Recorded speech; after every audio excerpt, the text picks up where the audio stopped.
socials. The jet set, the West Side rich kids. It's like the term greaser, which is used to class all us boys on the East Side. We're poorer than the Socs in the middle class. I reckon we're wilder, too. Not like the Socs, who jump greasers and wreck houses and throw beer blasts for kicks and get editorials in the paper for being a public disgrace one day and an asset to society the next. Greasers are almost like hoods. We steal things and drive old souped-up cars and hold up gas stations and have a gang fight once in a while. I don't mean I do things like that. Darry would kill me if I got into trouble with the police. Since Mom and Dad were killed in an auto wreck, the three of us get to stay together only as long as we behave. So Soda and I stay out of trouble as much as we can. And we're careful not to get caught when we can't. I only mean that most greasers do things like that. Just like we wear our hair long and dress in blue jeans and T-shirts, or leave our shirt tails out and wear leather jackets and tennis shoes or boots. I'm not saying that either Socs or greasers are better. That's just the way things are. I could have waited to go to the movies until Darry or Sodapop got off work.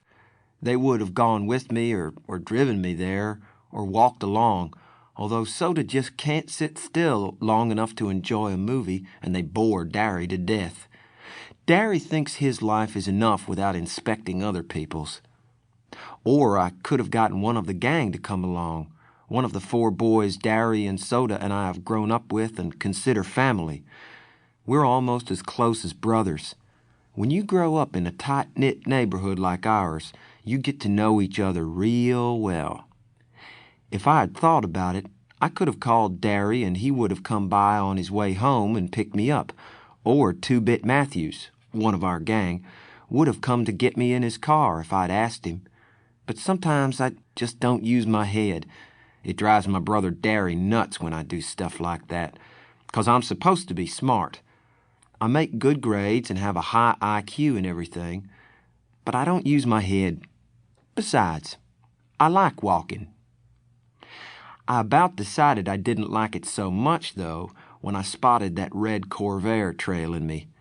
I was almost 2 blocks from home then, so I started walking a little faster. I had never been jumped, but I had seen Johnny after 4 Socs got hold of him, and it wasn't pretty. Johnny was scared of his own shadow after that. Johnny was 16 then. I knew it wasn't any use, though, the fast walking, I mean. Even before the Corvair pulled up beside me and 5 Socs got out, I got pretty scared. I'm kind of small for 14, even though I have a good build, and those guys were bigger than me. I automatically hitched my thumbs in my jeans and slouched, wondering if I could get away if I made a break for it. I remember Johnny, his face all cut up and bruised, and I remember how he had cried when we found him, half conscious in the corner lot. Johnny had it awful rough at home. It took a lot to make him cry. I was sweating something fierce, although I was cold.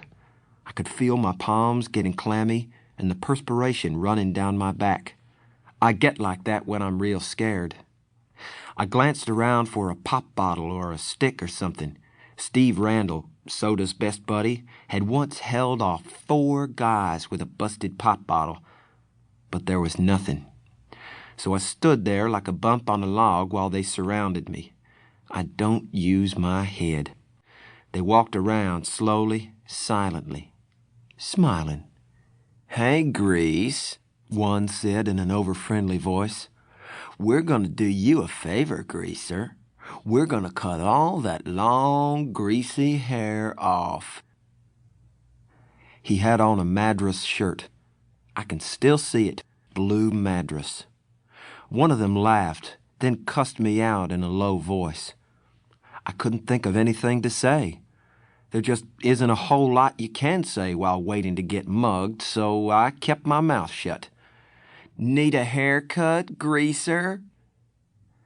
The medium-sized blonde pulled a knife out of his back pocket and flipped the blade open. I finally thought of something to say. "No."